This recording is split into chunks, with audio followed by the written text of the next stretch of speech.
할렐루야. 네, 오늘 수요예배 가운데 나오신 우리 성도 여러분, 또 함께 온라인으로 예배드리는 분들 주님의 이름으로 축복합니다. 여러분 혹시 시를 좋아하십니까? 그리고 시를 한때 시집도 한번 사가지고 읽어보고 또 나름대로 묵상해보고 깊이 한번 생각해봤던 그런 시절도 있지 않습니까?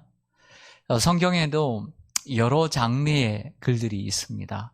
그런데 이 시편이라는 것은 시가사라 해서 시와 노래로 함께 되어 있는, 그러니까 우리가 시 하나를 묵상을 해도 참 너무 좋은데 이 하나님의 말씀이 시로 되어 있어서 참 좋다고 생각합니다. 오늘은 우리가 널리 잘 알고 있고 널리 읽혀져 있는, 또 성도님들이 알고 있는 유명한 시편 84편을 알지만 다시 한번 되새기면서 우리들의 신앙을 다시 한번 다질 수 있는 시간이 되었으면 좋겠습니다.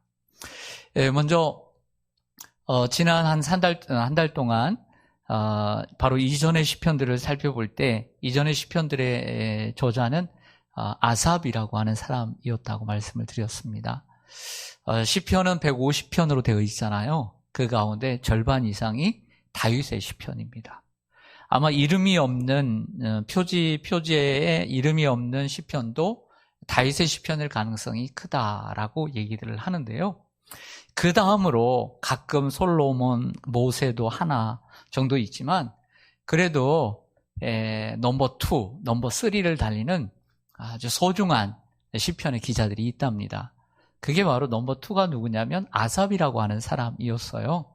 그래서 시편 3권이 시작되는 73편부터 지난 83편까지 11편, 그리고 시편 50편, 그래서 12편을 아삽이라는 사람이 썼어요. 이 아삽은 다윗 왕 시대에 다윗이 이 교회 음악을 전성기를 이렇게 만들었지 않습니까?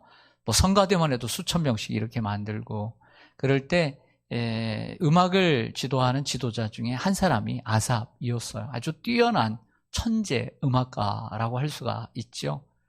그런데 거기에 못지않게 또 다른 시편의 저자가 있답니다. 누굴까요? 종종 나오는 거, 오늘 나오겠죠? 바로 고라 자손의 시라고 하는 거예요. 들어보셨죠? 읽어보셨을 거예요. 그런데 아삽은 한 사람을 지명하고 있지만 고라 자손의 시라는 것은 고라 자손 가운데 한 사람일 수도 있고 여러 사람일 수 있다라고 하는 거죠. 근데 이 고라 자손의 시편이 몇 편 기록되어 있냐면 오늘 84편뿐만 아니라 먼저는 42편에 사슴이 시냇물을 찾기에 아시죠? 이 시편하고요. 44편, 45편, 46편, 47편, 48편, 49편, 그리고 80편대로 들어와서 지금 84편, 85편, 그리고 한 편을 뛰어넘어서 87편과 88편, 이렇게 해서 11개의 시편으로 되어 있어요. 11개의 시편. 그러니까 아삽이라는 시편은 12개, 그리고 고라 자손이 쓴 시편은 11개로 넘버 3라고 할 수가 있는 거죠. 근데 여러분들, 고라가 누굴까요? 아삽은 우리가 배웠습니다. 고라는 누굴까? 왜냐하면 계속해서 우리가 고라 자손의 시편을 살펴보기 때문이에요. 여러분들 잘 아시는 대로 고라는 바로 그 고라예요. 모르는 분도 좀 계시는 것 같은데, 바로 모세 당시에 모세의 자리를 탐했던, 그 반역했던 고라를 얘기하는 것입니다. 그러면 고라는 누구냐? 이 민수기에 나오는 고라는 누구냐면 모세의 사촌지간이에요. 모세의 사촌. 그러니까 아버지끼리는 형제고요. 형제고 할아버지가 같아요. 이 할아버지가 누구냐면 고핫이라고 그래요. 어떤 성경은 그 핫이라고도 나오는 할아버지가 같아요. 그래서 이 모세의 계열만, 아론의 계열만, 형제만 제사장이 되고요. 그리고 이 고라라든지 무랄이라든지 이런 사람들은 성전에서 하나님의 일을 돕는 사람 역할을 했던 것이죠. 그런데 자기를 지지하는 사람들, 특별히 루벤 장자의 지파 사람들과 함께 250명과 함께 쿠데타를 일으키게 됩니다. 그 결과는 뻔하죠. 하나님의 심판을 받게 되고요. 그리고 그 고라가 죽게 됩니다. 그런데 이 고라의 후손들이 이것을 알잖아요. 그러면 우리 아버지, 우리 조상을 죽였다라고 나쁜 마음을, 흑심을 또 마음속에 어떤 오기와 그리고 개인적인 어떤 미움을, 살인을 가지고 있을 수 있잖아요. 근데 그렇게 하지 않았어요. 이 고라 자손들이요, 자기의 자리를 지키려고 부단히 애를 썼어요. 월권하지 않고 자기의 자리에 만족하며 기뻐하고 그 조상, 자기의 부모와 그 자기의 조상이 범했던 잘못을 반복하지 않으려고 부단히 노력을 합니다. 그러자 그 다음에 일어났던 비느하스라고 하는 제사장이요, 그들을 인정해줘요. 그리고 다시 그들의 자리를 복원시켜줍니다. 회복시켜줘서 하나님의 일을 감당하게 돼요. 그렇게 세월이 흘러갑니다. 모세의 시대가 흘러가고 여호수아 시대가 흘러가고 그리고 많은 세월이 흘러가서 다윗 왕의 시대가 되었습니다. 다윗은 역시 음악, 즉 다윗은 이러한 하나님을 찬양하는 사람들을 얼마나 많이 세웠습니까? 또 다윗 또한 찬양을 좋아하고요. 그 가운데 최고의 음악 지도자를 한 명 세우게 됩니다. 그 사람이 누구냐면 헤만이라고 하는 사람이에요. 헤만. 이 헤만이라는 사람을 지도자로 세우고 양쪽에 아삽과 에단이라고 하는 새로운 사람들을 양쪽에 세우게 됩니다. 놀랍게도 이때 다윗 왕 시대의 최고의 음악 지도자인 헤만이 고라의 후손이에요. 할렐루야. 여러분, 우리는 교훈을 얻어야 합니다. 자신과 조상의 잘못을 깨닫고 자신의 자리와 그리고 분수를 지켜갈 때 하나님은 인정을 해주시는 거예요. 사람을 통해서. 그리고 귀하게 쓰임받게 되는 것입니다. 이러한 사람들을 또한 다윗은 용납해 주었고 그 헤만을 세우고 헤만의 양쪽에 바로 이 아삽, 우리가 좀 전에 말씀드렸던 12개의 시편을 썼던 천재 시인, 천재 음악가 바로 이 아삽을 세우게 된 거예요. 그 누가 세웠냐면 헤만이 세웠어요. 그리고 에단을 세웠습니다. 저는 이렇게 생각해요. 지금 많은 우리 이제 기독교 역사가 있지만 구약 시대에 있어서 우리 음악의 베토벤, 음악의 모차르트 시대가 바로 어떤 시대냐? 다윗 시대예요.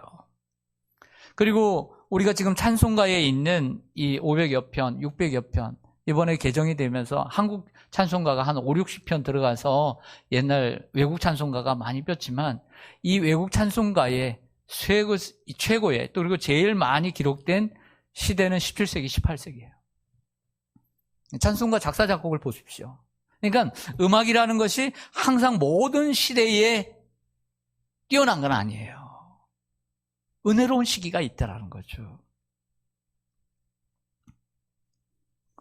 자, 저자에 대해서는 이만큼 하겠습니다. 왜냐하면 여러분들이 다윗의 시편, 그리고 두 번째 많은 아삽의 시편, 아삽이 누군지는 알아야 되잖아요. 그리고 고라 자손의 시편, 누군지는 알고 읽어야 되잖아요.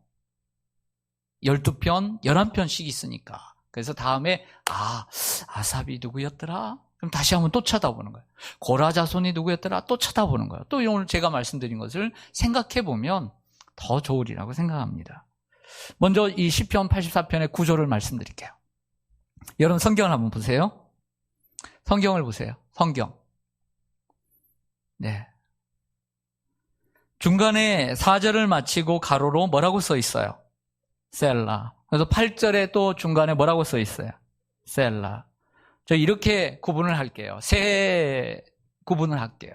셀라는 우리가 성경을 읽을 때 읽어도 좋고 안 읽어도 좋지만 안 읽는 거예요. 왜냐하면 셀라란 쉼표예요. 쉬었다 읽으란 뜻이에요. 그러니까 우리가 읽을 때 성경 봉독을 할 때 셀라는 읽는 게 아니에요. 무슨 말인지 아시죠? 네. 1절에서 4절은 여호와의 성전을 멀리서 사모하는 마음을 노래하는 거예요. 다니엘처럼 저 멀리 있는 성전을 사모하는 마음을 노래하는 거예요.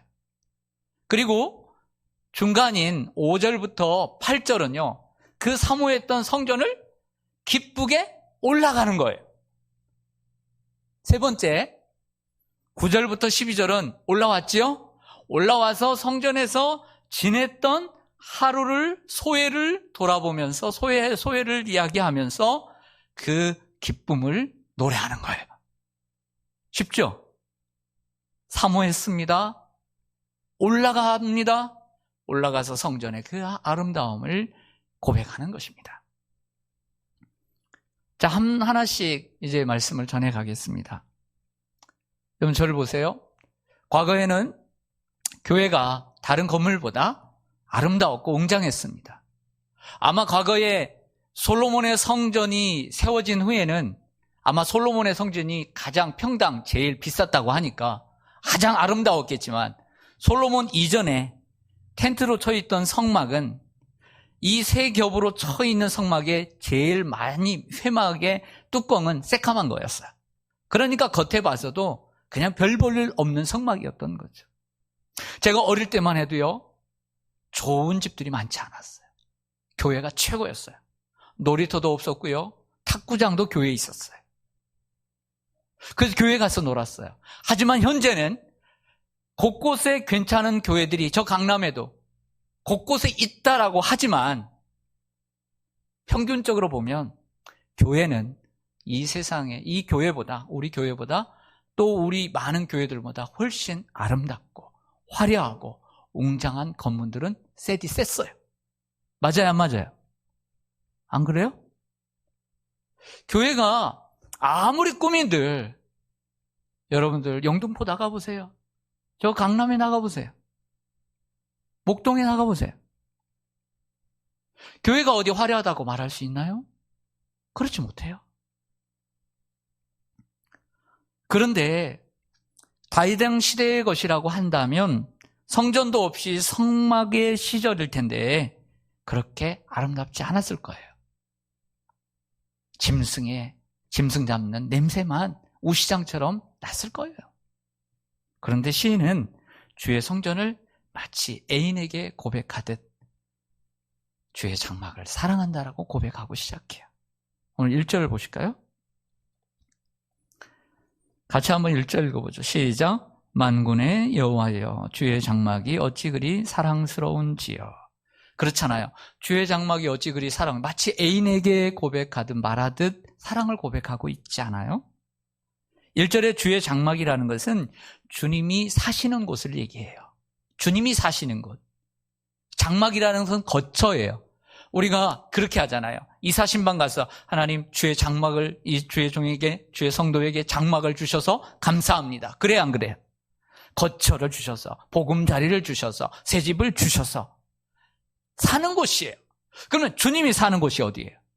성전이죠. 성막이죠. 하나님이 거처하시는 곳이 이처럼 아름다울 수가 없네요. 사랑스럽네요. 라고 고백하는 거죠. 2절에서 여호와의 궁정이라는 말을 합니다. 궁정이라는 말은 뜰, 마당을 의미합니다. 성전을 방문하는 순례자들은 성전의 뜰에서 머물게 되지요. 그런데 2절을 보십시오. 같이 한번 읽어볼까요? 시작. 내 영혼이 여호와의 궁정을 사모하여 쇠약하며 내 마음과 육체가 살아계시는 하나님께 부르짖나이다. 아멘. 그런데요, 여호와의 궁정, 여호와의 뜰, 이 마당을 사모하는데 이런 표현을 씁니다. 내 영혼이 사모해요. 그리고 중간에 보면 내 마음과 육체가 부르짖어요. 이 단어를 씁니다. 내 영혼, 내 마음, 내 육체. 이것은 우리 인간이 세 구분으로 돼 있다는 것을 강조하는 게 아니에요. 그것을 강조하는 것이 아니라 전인격적으로 주님의 궁정을 사모한다라고 하는 말을 해요. 그래서 내 영혼이라는 단어, 내 육체라는 단어, 내 마음이라는 단어를 다 쓰고 있는 거예요. 그래서 시편 42편이 좀 전에 고라자손의 시편이라고 말씀드렸죠. 시편 42편 이렇게 시작하죠. 사슴이 시냇물을 찾기에 갈급함같이 내 영혼이 주를 찾기에 갈급하니이다. 닮았어요, 안 닮았어요? 얼마나 많이 닮았어요. 내 영혼이라는 단어, 갈급하다라고 하는 것이 사랑한다, 그리고 보고 싶다라는 거 아닙니까? 그래서 여러분들 이렇게 외우시면 되겠어요. 아삽 그러면 73편부터 83편까지지만 시편 50편이 하나 떨어져 있더라. 고라 자손의 시편은 군데군데 있지만 최초의 시편이 42편 곱하기 2하면 84편. 그리고 42편과 84편의 뉘앙스는 같다. 주의 성전을 사모하는, 그리고 둘 다 성전에 오지 못하고 저 멀리서 주님의 성전을 바라보며 쓰고 있는 시편이다. 이렇게 외우시면 도움이 될 것 같습니다. 여러분, 제가 어릴 때만 해도 교회가 그렇게 좋았어요. 저는 지금도 좋아요. 매일 하루에 2번씩 와도 지금도 좋지만 옛날엔 더 좋았어요. 교회 가는 것이 생활이었고 교회에서 살았어요. 근데 저보다 교회에서 들어보니까 더 오래, 더 많이 산 사람이 있더라고요. 제 집사람이에요. 사모예요. 저는 집에서 교회까지 5분을 걸어야 돼요. 5분을. 근데 저희 사모는 와보신 분도 계신데 2집 건너 교회예요. 가깝죠? 2집 건너 교회. 그래서 들어보니까 어릴 때부터 교회를 다니는데 저보다 오래 교회에 머문 것 같아요. 그 목사님 사모님의 그 애들을 가서 봐줬대요. 그럼 저보다 더 오래 살았겠죠. 여러분들 우리 어릴 때 신앙생활 때 그렇게 하지 않았습니까? 네. 여러분, 이 시인이 고백하는 것처럼 정말 주님의 몸된 교회를 사랑하십니까? 정말 사랑하신다고 생각하세요? 사모하십니까? 요즘은 이제 기독교 방송이 많이 들었습니다. 참, 저는 여의도 순복음교회에 조영기 목사님이 참 뛰어나다고 생각하는 부분이 뭐냐면, 이러한 문화 매체를 국민일보를 만들었다는 자체가 참 대단하다고 생각을 해요. 교회가. 그런 부분에서는 아주 훌륭하다라는 생각을 해요. 국민일보, 순복음교회에서 시작이 되지 않습니까? 우리 이제 집에 있는 TV 보니까 CBS, CTS, 또 CGN TV, C채널, 그 다음에 굿TV. 맞죠? 이렇게 나오더라고요. CBS라든지 또 CTS는 오래됐고요. 그리고 서로 교단들이 합해가지고 세워지기도 하는데, CGN이라는 것은 하영조 목사님이 살아계실 때 온누리교회가 양재하고 이제 저쪽에 하나 더 있는데, 또 하영조 목사님도 훌륭한 게 그거예요. 원래 이제 연예인교회, 지금은 예능교회로 바뀌었는데, 연예인교회를 시작하면서 예능에 눈이 띄었고, 결국에는 CGN TV를 만든 거예요. 선교에 매진하는 교회죠. 그래서 CGN TV가 저는 이렇게 비교해 볼 때 내용이 참 좋아요. 여러분, CGN TV 많이 보세요. 온누리교회 TV이긴 하지만 내용이 참 좋아요. 내용이. 그리고 잘은 모르겠지만 굿TV라고 하는 거, C채널은 얼마 안 돼서 아직 인기는 없지만 굿TV는 명성교회가 많이 투자를 하고 있는 TV예요. 명성교회가. 그래서 주일날을 보면 명성교회 오전 예배 계속 틀어주는 TV가 굿TV예요. 다 의미가 있는 거예요. 밀어주는 게 있어요. 밀어준다는 것은 그만큼 돈을 낸다는 거예요. 주주라는 거죠. 근데 얼마 전 이 온누리교회 이재훈 목사님이 저하고 나이가 비슷한데 이런 이야기를 하시더라고요. 설교 도중에. 옛날에 예배를 겨울에 예배를 드리는데 교육자들이 많잖아요. 많은데 뜻밖의 이렇게 눈이 많이 내려오는 거예요. 성도들은 곧 와야 되는데. 그래서 교육자들이 빗자루를 들고 나가서 막 삽질을 하고 막 눈을 치우는데요. 눈을 치우는데 보니까 어떤 교육자는 정말 내일처럼 기쁘게 눈을 치우고 일을 하는데 어떤 교육자들은 내가 왜 이런 일을 해야 되느냐고 하면서 짜증을 내면서 일을 하더라는 거예요. 내가 이렇게 큰 교회에 다니는 부교육자인데 내가 왜 이런 일을 해야 되느냐 하는 거겠죠. 그러면서 이재호 목사님이 이런 얘기를 하는 거예요. 기쁨으로 일을 하는 사람은 딱 봐도 나중에 봐도 목회를 잘하고 있더라는 거예요. 근데 교회 일을 하는데도 내가 왜 이런 일을 해야 되느냐고 생각했던 그 부교육자들은 목회를 못하고 있더라는 거예요. 생각해 봅시다. 어떤 교역자가 주님의 교회를 더 사랑한다고 보십니까? 어떤 교역자가 교회를 더 사랑할 수 있는 교역자라고 생각하십니까? 답은 나오잖아요. 성도 여러분도 마찬가지입니다. 여러분 모두 교회를 인격적으로 그리고 전인격적으로 사랑하는 성도님들이 되시기를 바랍니다. 우리가 교회를 사랑하면 사랑하는 만큼 발걸음을 옮겨야죠. 여러분 누군가를 애인을 사랑하고 누구를 사랑합니다. 손주가 보고 싶습니다. 그러면 코로나 상황 가운데서도 혹이라도 뭔가 일이 있을까 봐 그러지만 여기서 부산까지라도 가는 거예요. 사랑하면 발걸음을 옮기는 것이 사랑인 거예요.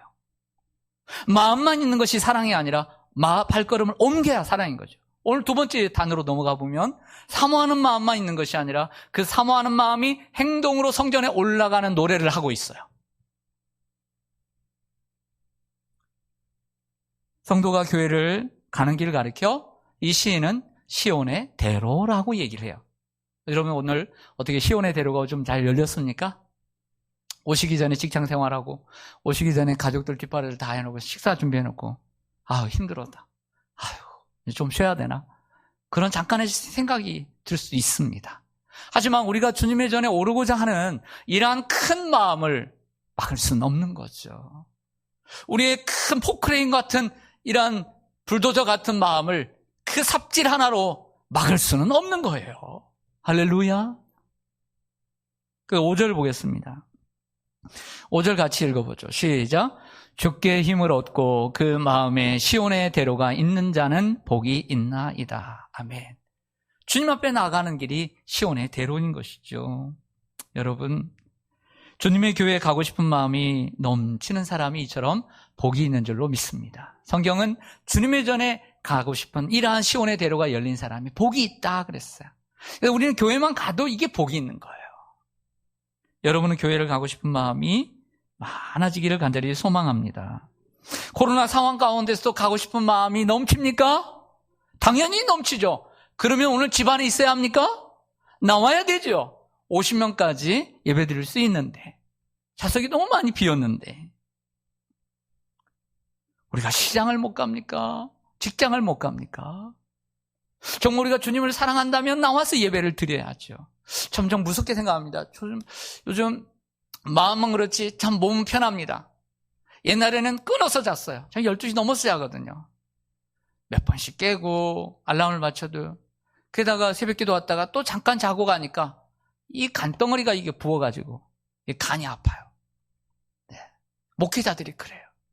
한 번 자려면 내리 자야 되는데 띄엄띄엄 자니까 힘든 거예요. 그러니까 늘 피곤해. 목회자가 스트레스를 받아요. 요즘 한국교회 목회자들 살만할 거예요. 저를 비롯해서. 네. 하나님께서 또 쉴 기회를 주실지 모르지만 저는 항상 너무 죄송해요. 오후 시간에 우리 교육자들 잠깐씩 기도하지만 시간 정해서 하지만 집중이 잘 안 돼요. 이러다가 기도 잊어버릴 것 같아요. 여러분 우리가 온라인 예배에 너무 매이면 안 돼요. 너무 좋아하면 안 돼요. 온라인 예배. 마치 제가 새벽 기도에 그냥 내가 집에서 하겠지. 내가 집에서 기도하면 되지. 그래서 새벽 기도 안 나와서 집에서 열심히 기도해서 그만큼 하던가요? 안 되는 거예요. 예배도 마찬가지예요. 집에서 내가 예배면 되겠지. 어서 끝나야 돼요. 코로나가. 그리고 하나님 전에 나와야 돼요. 얼마나 하나님 앞에 죄송한지 몰라요. 제대로 기도하지 못해서. 기도할 것도 많은데. 야금야금 코로나가 우리의 신앙까지 먹을 수 있어요.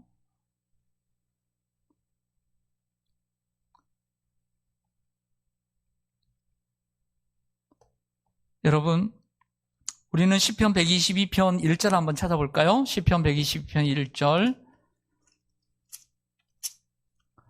이것도 성전에 올라가는 노래인데요.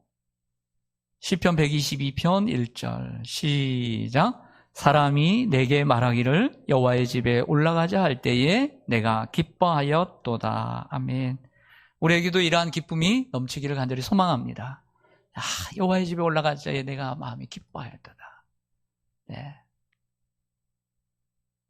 우리가 교회 가기를 주저하고 싫어할 때 이미 내 마음이 상했거나 사단이 내 마음속에 들어와 있는 거예요. 그리고 내 마음이 하나님을 향한 사랑이 옅어진 거예요. 성도는 항상 주님이 계시는 성전에 가기를 기뻐해야 합니다. 사람들과의 갈등과 마음이 아파도 주님과 마음이 상한 게 아니잖아요. 그러니까 주님의 전에 가는 것을 사람끼리 뭔가 있었다고 해서 하나님 전에 가지 않는 것은 잘못된 것입니다. 우리가 교회를 나오는 이유는 여러 가지가 많은데요. 그런데 우리가 교회를 나와야 되는 이유는 주님을 만나기 위해서 나오는 것입니다. 주님 말합니다. 두세 사람이 모인 곳에 주님이 함께 하시는 것이지 자꾸 나 혼자 있는 곳에서 주님을 만나려고 하면 안 돼요. 내가 몸이 불편해서 안 움직여서 그러면 하나님이 더 역사하시지만 나올 수 있는데 안 나오는 것은 안 되는 거예요. 우리는 주님을 만나야 됩니다. 찬송을 통해서, 기도를 통해서, 말씀을 통해서, 또 성도의 교제를 통해서, 환경을 통해서, 그리고 우리의 오감을 통해서 하나님 우리를 만나주십니다. 그 주님을 만나면 힘을 얻습니다. 결국 우리가 교회를 나오는 이유는 주님을 만나고 힘을 얻기 위해서예요. 힘을 얻어요. 사실 세상을 살다 보면 힘 빠지는 일이고 맥 빠지고 빠질 일이 많아요, 안 많아요? 얼마나 많아요, 하루에도. 근데 주님 앞에 나와서 힘을 다시 얻어야 되는 거예요. 성도는 성전에 와서 힘을 얻어야 된다. 그래서 오늘 5절 보겠습니다. 5절 보면 84편 5절에 보면 주께 힘을 얻고 그 마음에 시온의 대로가 있는 자는 복이 있나이다. 나오기 전에도 힘을 얻고요. 7절에도 보면 그들은 무엇을 얻고 힘을 얻고 더 얻어 나아가. 우리가 교회 나와서 힘을 얻고요. 더 힘을 얻어서 시온에서 하나님 앞에 각기 나타나리이다. 힘을 얻기 위해서 주님 앞에 나오는 것입니다. 이사야 40장 31절에 이렇게 말하잖아요. 오직 여호와를 앙망하는 자들에게는 새 힘을 주시리니 독수리가 날개치며 올라감 같을 것이요. 할렐루야. 항상 우리가 주님을 앙망하는 자 되기를 원합니다. 우리가 주님을 바랄 때 새 힘을 주실 줄로 믿습니다. 그러므로 우리는 주님 앞에 나아가야 합니다. 예배의 자리로 나아가야 합니다. 코로나 상황 가운데는 참 어려운 분들이 있습니다. 이해합니다. 그러나 우리가 더욱더 힘써 모이는 일에 힘써야 합니다.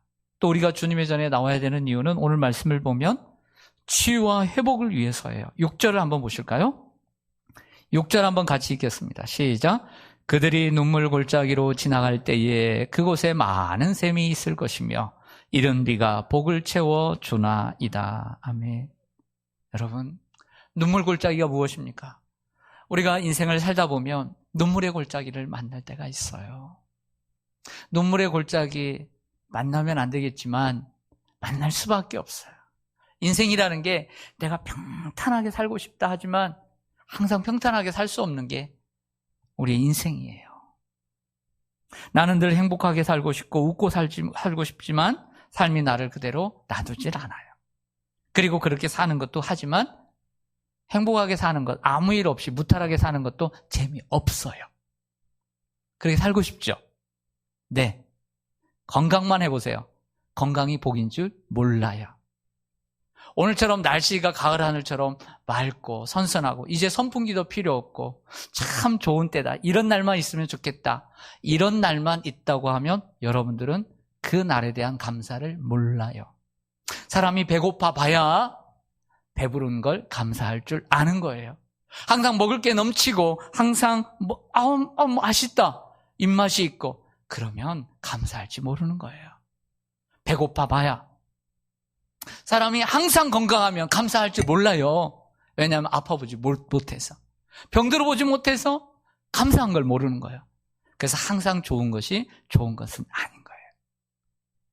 어려움이 있으니까 좋은 줄 아는 거예요. 아파 보니까 건강하게 좋은 줄 아는 거예요. 건강하면 감사하세요. 지금 아무 일 없으면 감사하시기 바랍니다. 배부르면 감사하시기 바랍니다. 네. 매일 아무 일 없이 살다 보면 좋은 줄 모릅니다. 눈물을 흘려봐야 기쁨이 무엇인지 알 수 있는 거예요. 그러나 우리가 항상 눈물이 많은 건 좋은 건 아니잖아요. 눈물의 골짜기를 만날 때 하나님은 우리에게 교만하지 않도록, 그리고 하나님을 더 의지할 수 있는, 하나님을 의지할 수 있는 사람이 되어가는 것이죠. 그래서 어쩔 때는 어떤 사람을 놓고, 딱 A라는 사람을 놓고 기도할 때 하도록 뺀질이 이런 뺀질이가 없어. 그럴 때 어떤 기도냐면, 하나님 무슨 일을 주시래도 하나님 의지할 수 있게 해주세요. 이런 기도가 막 나오는 거야. 그런 기도 해보셨어요? 그렇게 반응이 없어요. 마스크를 써서 뭐 대답을 하신 건지. 저는 오늘 유초등부실에서 예배할 때 그런 기도 했어요. 오늘은. 누군가를 위해서 기도하는데 안 되겠어. 쉽게 얘기해서 뭐라도 좀 주셔가지고, 혼내주셔가지고 하나님 의지할 수 있게 해달라고. 그런 기도가 나오는 거예요. 사람이요, 좋은 일만 있고 평탄하면요, 어떻게 예수 믿겠어요? 여러분들이 전도하려고 하는 형제들, 가족들, 사랑하는 사람들, 아무 일 없고 평탄하면 만날 죽을 때까지 예수 안 믿어요. 뭔 일이라도 있어야 돼. 할렐루야. 그것도 은혜야. 예수 믿는 게 중요하지. 그런 기도가 나오더라는 거예요, 오늘. 하나님께서 우리에게 아픔을 주시는 것은 하나님을 잘 믿어도 더 겸손하게 하시고, 더 무릎 꿇게 하시고, 사람 의지하지 않도록 하시고, 돈 의지하지 않게 하시고, 건강 의지하지 않도록 하나님께서 우리들에게 주시는 사랑이에요. 사랑의 매예요. 한나는 무자함으로 하나님 앞에 엎드려 기도할 수 있었어요. 히스기야 왕은 하나님 앞에 선하지만 아픔으로써 죽을 병에 걸려 기도할 수 있었어요.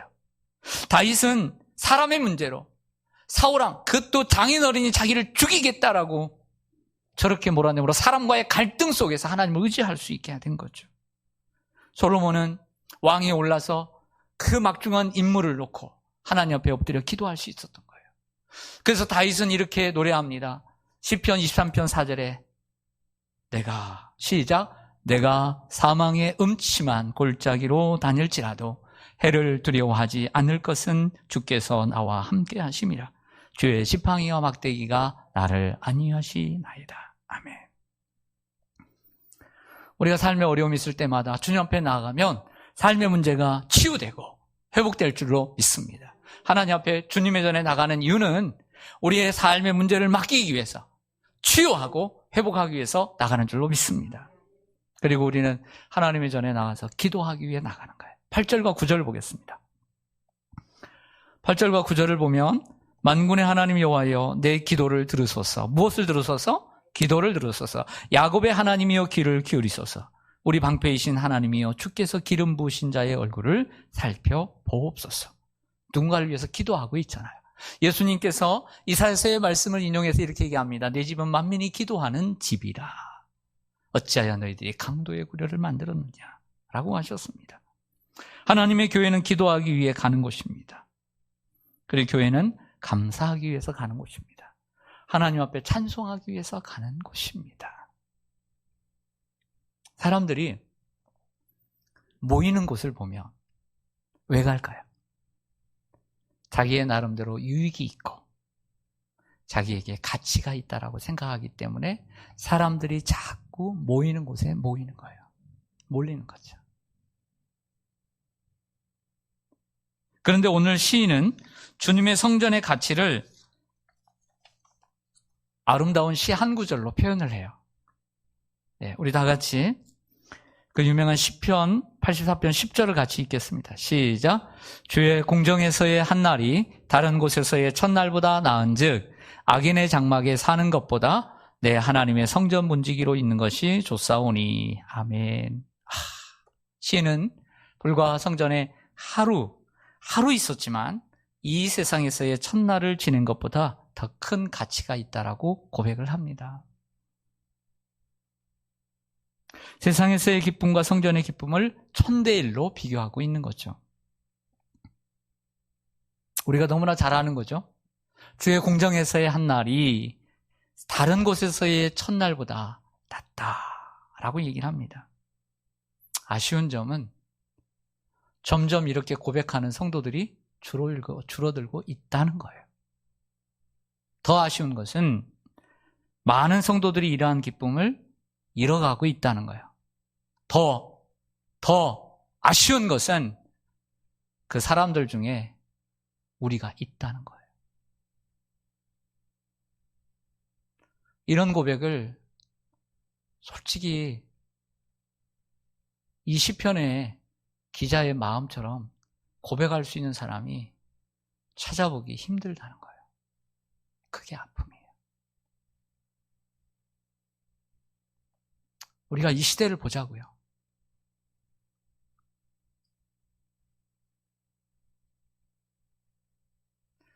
정말 자신 있게 오늘 시편 84편 10절의 말씀을 내가 정말 자신 있게 이건 나의 신앙의 고백이고 현재의 나의 신앙의 고백으로 고백할 수 있는 사람이 몇이나 있을까?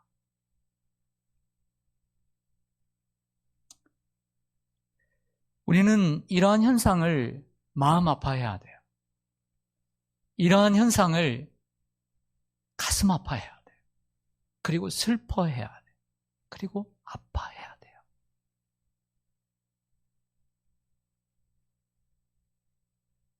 그리고 회복해야 해요.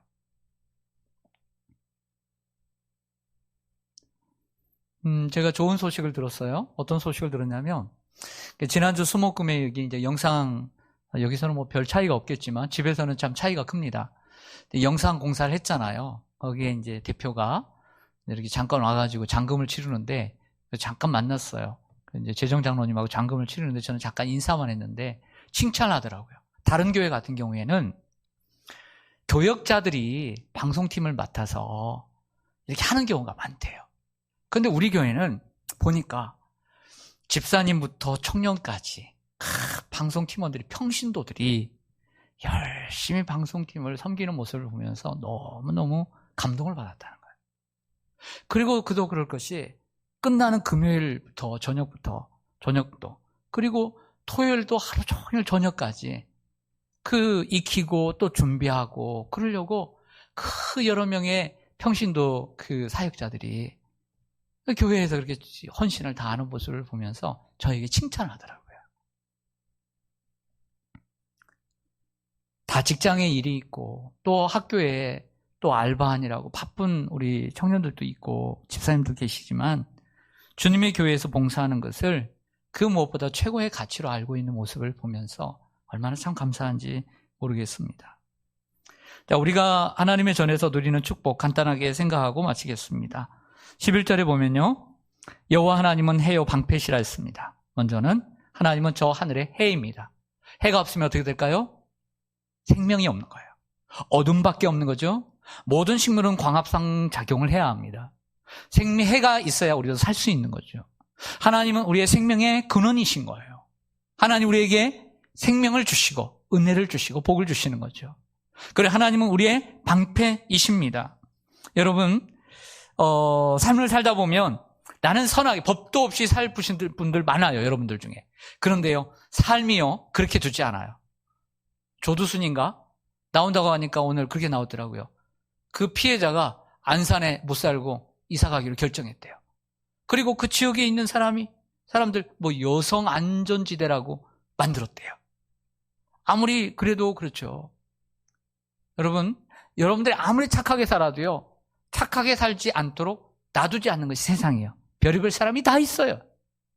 그럴 땐 그러세요. 아유, 저렇게 사는 사람도 있구나. 그냥 지나치세요. 너무 마음 상해하지 마시고. 근데 하나님은 항상 제가 놀라운 걸 발견했어요.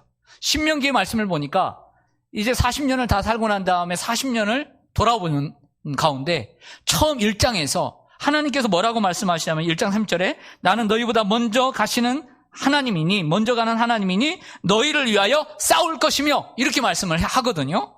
근데 신명기 33장 29절에 끝에 보니까 이스라엘이여 너는 행복한 사람이로다. 여호와의 구원을 너같이 얻은 백성이 누구냐? 그는 너를 돕는 방패시요 내 영광의 칼이시로다. 내 대적이 내게 복종하리니 내가 그들의 높은 곳을 밟으리로다. 처음에도 하나님이 앞장서서 싸우시고요. 그리고 뒤에서도요. 너희는 행복한 사람이로다. 내가 너희를 대신해 내가 싸우리라. 이렇게 말씀하신 걸 봅니다. 하나님은 항상 우리의 편이 되어주셔서 우리의 대적과 싸우시는 줄로 믿습니다.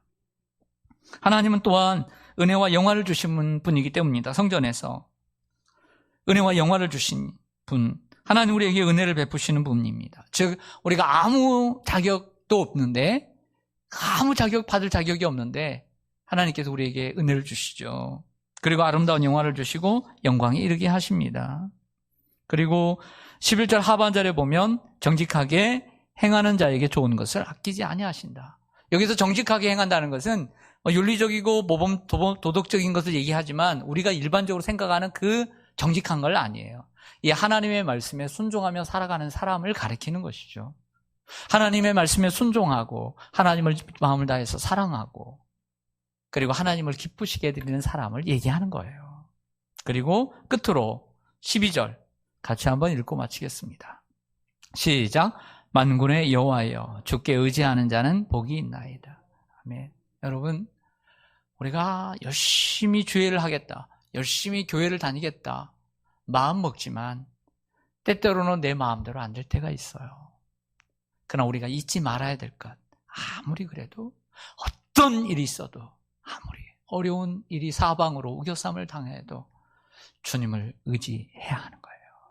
끝까지 주님을 의지해야 하는 거예요. 그 사람에게 진정한 복이 임하기 때문이죠. 할렐루야. 네, 기도하겠습니다.